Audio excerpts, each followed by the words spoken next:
Today you are you that is truer than true. There is no one alive who is youer than you. That doctor taught us about individuality. Dr. Seuss, that is.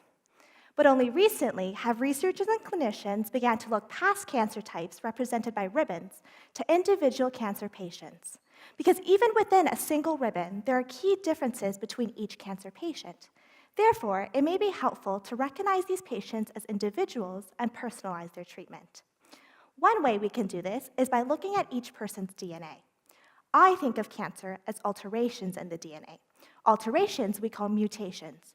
And if I look at all the DNA in a cancer cell, also called a genome, I would expect to find mutations that are not in normal cells. My research focuses on identifying mutations associated with breast cancer tumors and the metastasis that result in the lung. I use mouse models that mimic this process in humans, and I use array technology to detect mutations across hundreds of thousands of locations in the genome. I visualize the spatial distribution of these mutations using rainfall plots, which is what you see at the bottom of my slide. Each dot represents a mutation. The vertical axes represent the genomic distance of one mutation to the previous mutation, while the horizontal axis indicates the genomic position. In normal cells, mutations tend to occur at far distances from one another. This is represented in a cloud near the top of the plot. However, in cancer, mutations tend to cluster and occur over shorter distances. These mutations appear near the bottom of the plot, like what you see in the green box.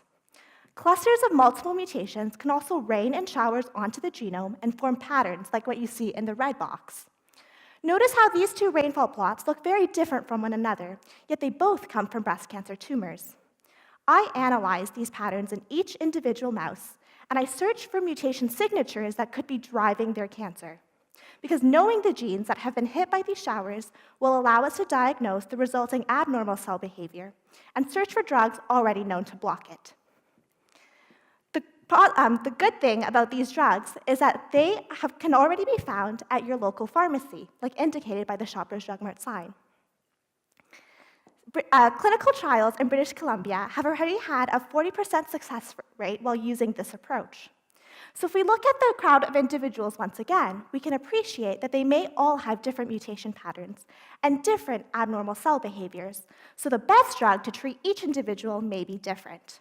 This is personalized cancer genomics, and so to Dr. Seuss, I say, a mutation's a mutation no matter how small. Thank you.